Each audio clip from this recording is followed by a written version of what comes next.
बिस्मिल्लाहिर्रहमानिर्रहीम। अस्सलामु अलैकुम वरहमतुल्लाहि वबरकातुहू। दोस्तों, कुरान यकीनन हिदायत का सरचश्मा है, लेकिन सिर्फ़ उन लोगों के लिए जो ये यकीन रखते हैं कि अल्लाह ताला के सिवा कोई माबूद नहीं और मुहम्मद सल्लल्लाहु अलैहि वसल्लम अल्लाह के रसूल हैं, और उनको इस बात का यकीन होता है कि ये वो किताब है जिसका एक एक हर्फ सच्चा है। जो कौम इसको अपने लिए ज़िंदगी का तरीक़ा बनाकर इसकी बताई हुई बातों को अपने दिल में उतारती है, वो कौम कामयाब है। लेकिन दोस्तों, मैं और आप अपने दिल में झांकें और अपने ईमान को ज़रा टटोलें कि वाकई हमारे दिल में ये बात उतरी हुई है कि ये कुरान और इसमें लिखा हुआ एक एक हर्फ उस कामयाबी की तरफ बुलाता है जिस कामयाबी की इंसानियत को तलाश है। क्या हमें यकीन है कि इस कुरान में बताई गई एक एक ख़बर सच्ची है? क्या हमें यकीन है कि ये किताब तमाम क़यामत तक आने वाली इंसानियत के लिए खुदा का आखिरी पैगाम है? क्या हमें यकीन है कि किसके हाथ कामयाबी आनी है और कौन नाकाम होने वाला है?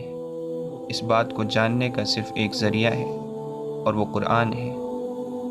क्या हमें यकीन है कि उम्मत मुस्लिमा के उरूज का ज़रिया कुरान था और आज हमारे ज़वाल का सबब भी कुरान से बेताल्लुकी है? दोस्तों, जवाब बहुत मुश्किल है। वो इसलिए क्योंकि हम कहें या ना कहें, हमने कभी कुरान को इतनी अहमियत दी ही नहीं जितना उसका हक़ है।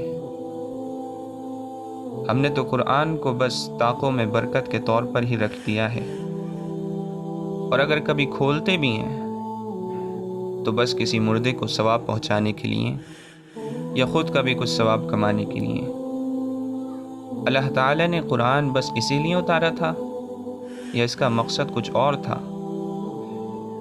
दोस्तों, सच बात तो ये है कि अक्सर उम्मत को तो ये मालूम ही नहीं है कि कुरान का मकसद कुरान ख़ानी नहीं था, बल्कि उसका सबसे बड़ा मकसद इंसानियत को वो अंजाम याद दिलाना है जो मोमिनीन को उनके नेक अमल के बदले में मिलने वाला है, और वो दर्दनाक अज़ाब याद दिलाना है जो हमारे किए गए जुल्म के बदले जानवरों की तरह गुजारी हुई ज़िंदगी के बदले मिलना है। ये वो किताब है जिसमें खुदा ने इंसानियत को ये याद दिलाया है कि ये ना सोच लेना कि बस यूं ही पैदा कर दिए गए हो।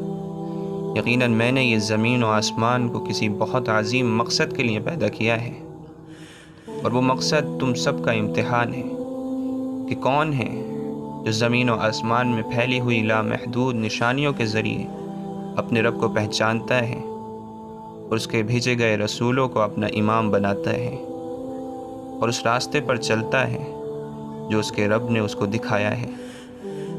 और कौन है जो इन तमाम निशानियों को देखकर भी नज़रअंदाज कर देता है और एक जानवर की तरह ख्वाहिशों से भरी हुई ज़िंदगी गुजारता चला जाता है, ना अपने अंदर मौजूद उन निशानियों को देखता है जो निशानियाँ चीख चीख कर ये ऐलान कर रही हैं कि अरे नादान, तुझे नज़र क्यों नहीं आता कि तेरे रब ने तुझे किसी मकसद से बनाया है और वही मकसद तेरी ज़िंदगी का सबसे बड़ा मकसद है।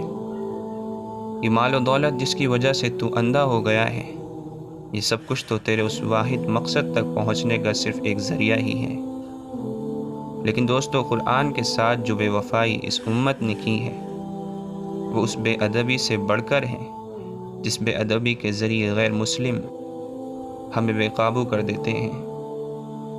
कोई गैर मुस्लिम जब कुरान की बेअदबी करता है, नऊज़ु बिल्लाहि मिन ज़ालिक, तो हम क्यों अपने गिरेबान में नहीं झांकते कि हमने कौन सी वफ़ाएँ कुरान के साथ की हैं?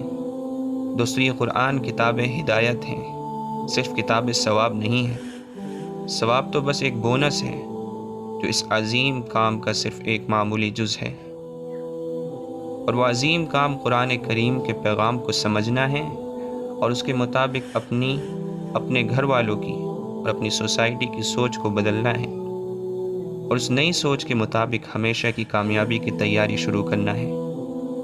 और इसके लिए ज़रूरी है कि हम इस अजीम पैगाम को समझें اور اس پر عمل کرنے کے لیے اپنا وقت لگائیں۔ اگر ہمیں یقین ہے کہ یہی وہ آخری کتاب ہے جس میں انسانیت کا مقصد لکھا ہوا ہے،